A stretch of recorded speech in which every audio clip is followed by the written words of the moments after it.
எல்லாம் ஓகே தானே? எக்ஸ்பீரியன்ஸ் எப்படி இருந்துச்சு? ஃபீலிங் எப்படி? ஹாப்பி தானே? இந்த இடமா ஆள் நடமாட்டமே லொகேஷன் இங்க தான் காட்டுது. உள்ள போனா வருமோ? இந்த லொகேஷனை தான் பாட்டிக்கு அனுப்பி இருந்தா தானே வந்திருக்கோம். ஆனா இந்த மாதிரி எத்தனையோ அன்பு இருக்காரு. அன்பு இங்க என்ன பண்றாரு? அன்பு அன்பு வெண்ணிலா, யார் நீ? ஏன் பேர் உனக்கு எப்படி தெரியும்? என்ன வெண்ணிலா இப்படி கேட்டுட்ட? நீ தானே உன் அன்பு கேட்டு ஆசையா வந்த. இப்ப கூட என் பேரை சொன்னியே. நான் தான் உன் அன்பு. என்ன தெரியல உனக்கு? இவ்வளவு தூரம் என்ன தேடி வந்துட்டு இப்ப கிட்ட வராதானா? எப்படி வெண்ணிலா? வா வெண்ணிலா, வா. மரியாதை போயிடு. இல்ல என்னாச்சுமா உனக்கு? எதுக்கு என்ன பார்த்து இப்படி பயப்படுற?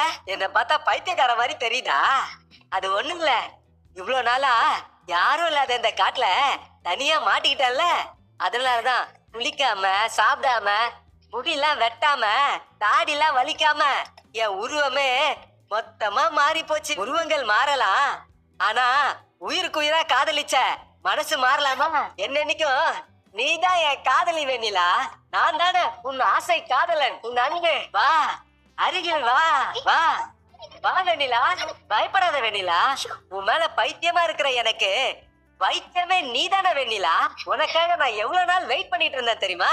அழகான இந்த காடே நம் இருவரையும் ஒண்ணு சேர்க்கும் மஞ்சமாகட்டும். காதல் கைகூடும் நேரத்தில் அடங்காத இந்த காளையை அழகான இந்த இளம் குமரி இப்படி வஞ்சிக்கலாமா? வஞ்சியே, என் தேவதையின் கையில் இருந்து விழுந்த மாங்கா மரத்தில் இருந்து விழுந்தால் புளிக்கும் என்பார்கள். ஆனால் இது உன் கைகள் பட்டு தேனாக இருக்கிறது.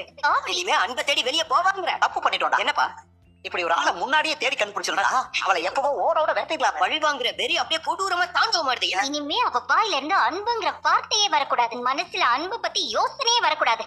இவெல்லாம் திருந்தாத ஜென்மமாச்சே. மறுபடியும் யோசிப்பா. நல்லா யோசிப்பா. அப்படி வெண்ணிலா யோசிச்சா ஆண்டி அதை விட பெருசா யோசிப்பாங்க. சிவகாமி திருவிளையாடல் தொடருங்கிற என் பிள்ளையாடி கேக்குது உனக்கு? இருக்குடி உனக்கு. பெண்ணி எடுக்கிறாருல, அதுவும் என்ன ஸ்டைலு, என்ன ஸ்பீடு, என்ன பவர். சினிமா ஸ்டண்ட் எல்லாம் வேஸ்ட். வேற லெவல் போங்க. ஏமா அன்பு எனக்காக இவ்ளோ ரிஸ்க் எடுப்பாருன்னு நானே நினைச்சு பார்க்கல.